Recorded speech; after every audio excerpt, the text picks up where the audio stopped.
let me get into all those Xbox Series X settings and how I specifically looked into the settings for Performance RT mode, which Oliver says is the best way to play the game on Xbox, and I find that mode the most interesting for PC comparison, as it will indeed give us a great insight into those settings on PC that we can use for optimized settings, as developers making settings for consoles often align really well with those settings I would use for optimized settings. Now let us start with the headline features, and that would be ray trace reflections. Here the ray trace reflections on Xbox's Performance RT mode do not feature the trackside reflections, also known as full reflections in the PC version. That's visible here versus the PC version maxed out, where we cannot see the reflections in these windows here trackside. These trackside reflections can offer a very large difference when they are set to that full setting, as we can see on the far right here, giving much more complete reflections of the surroundings on the road. As to how they work, as far as I can tell,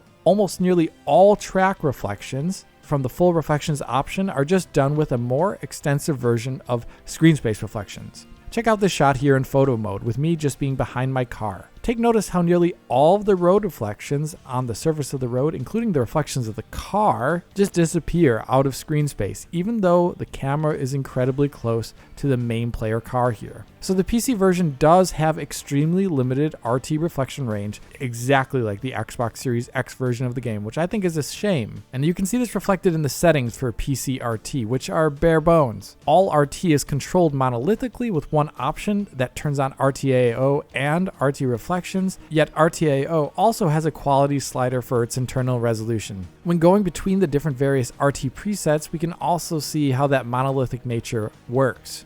On the far right, we can see that full reflections plus RTAO has reflections on the ground there from the rain-slicked grass. Those are not seen on any lower settings. When we go from car reflections plus RTAO to just car reflections, we can see that any reflections from objects on the track disappear in the car's reflection. The barrier is no longer reflected there. With the car reflections option, the car only reflects itself and nothing else. And obviously turning off RT completely just has SAO and standard reflection techniques. In another shot here, we can see what RTAO does for the image with these presets. Look at the background trees, rocks, and more. We can see how much more grounded they look with RTAO on in the third and fourth rightmost shots. Based on shots like this one, I would say RTAO is actually a much more important visual feature than the current kind of weak RT reflections that the game has. As mentioned earlier, there is a separate option which controls the amount of rays traced for RTAO, and as we can see here, RTAO will become less stable and flickery the lower the setting is. It'll have a bit of pixel crawl there on low that is just not there on ultra. So you can control RTAO resolution while you cannot control RT reflection resolution, and this is important as when you compare to Xbox Series X, it's pretty easy to see how much higher resolution the reflections are on PC. A lot higher res. The only way to actually reduce resolution of reflections on PC is by reducing internal resolution. And as we can see there, when doing that, the Xbox Series X's internal resolution for its RT reflections is lower than 1080p actually on PC. So I would say Xbox uses a setting not possible on PC in terms of reflection resolution, even if it does use the cars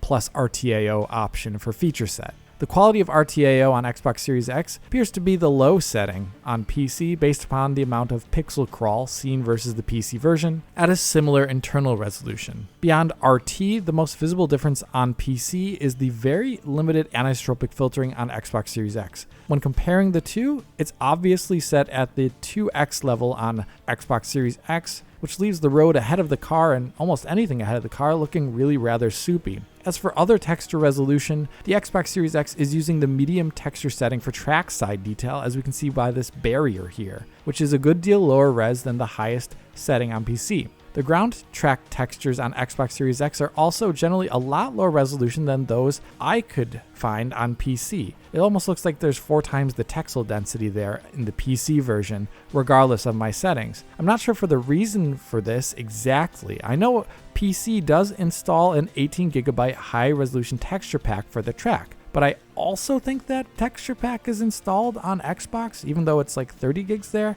Either way, the game's textures on track are much higher quality on PC with all settings and the pack installed. The other most obvious difference between PC Max and Series X would be in the cube map quality. On Xbox, as you move forward, you can see how the reflections update every other frame, and this correlates with the medium and low settings on PC. The high setting instead updates every 2 out of every 3 frames, so 2/3 of the time instead of half the time, like medium and low, and the ultra setting updates the cube maps with every frame that is rendered, so it looks a lot smoother than every other setting. Between medium and low, I'm having trouble seeing whatever the difference is. But if we look up close at cube map reflections in like-for-like scenarios, we can see that the RT Performance mode on Xbox Series X definitely has less static objects in its cube maps in that mode than even the PC lowest setting. So I would say Xbox Series X here is closest to the low setting, but in some ways it is actually lower. For shadows, the Xbox version uses a setting in between PC's high and ultra settings, at least on this track here, where we can see the resolution and the amount of edges in the trackside shadows are in between that high and ultra setting. Another noticeable difference to the PC version is in the motion blur quality on Xbox Series X. Xbox Series X on close inspection uses the low quality as found on PC, which shows more obvious individual samples in the motion blur itself. When driving though around at full speed, the difference just tends to mean that the motion blur on Xbox or on PC's low setting just looks a bit more smeared, and it can give the camera motion blur a more exaggerated look. Another more obvious setting, depending upon your camera view, is the mirror quality setting. This one seems to be PC's medium setting. We can see this in this shot here, where the lack of bystanders in the reflection lines up with medium or low on PC. I can tell it's medium and not low though, as the low quality mirrors on Forza's PC version update every other frame. That is not the case on Xbox Series X in Performance RT mode or on PC's medium setting. Beyond these settings differences, I would say the rest are less visible. Windshield reflections, for example, on Xbox Series X appear to be the high setting as found on PC, but you can only really tell the difference if you stop and take a very magnified look. Another less visible setting is car LOD. When you place a shot on Xbox next to the PC presets, we can see it's closest to PC's high. For example, here where the top of the car is not as deformed on Xbox as it is on PC's low and medium, so it's at least high. But when we look over at this car here, we can see Xbox is missing detail found there on Ultra. So it is definitely PC's high, or at least closest to it. Two settings I really couldn't find good evidence for on Xbox, and that is livery quality and rain quality. With rain quality, for example, low to ultra looked really similar to my eye, and I'm not sure exactly what it was changing, visually at least. Still, even with my not being able to get those settings for Xbox, I think we have a good lock on the settings here, at least those that are meaningful. And even though we cannot turn down some of the settings as low as we can do on Xbox, like the reflection quality or the cube maps, we do have a good basis for some PC optimized settings here actually. If I use these Xbox closest settings on an RTX 2070 Super at 1440p in DLSS balance mode, we can see that these settings improve the performance over the game's ultra settings by an impressive 63% when fully GPU limited. That's quite awesome to see indeed. But as I said, these are just the basis for PC GPU optimization that I'm going to use. I'm going to further improve on them in those areas where we can do that on PC without a great performance cost.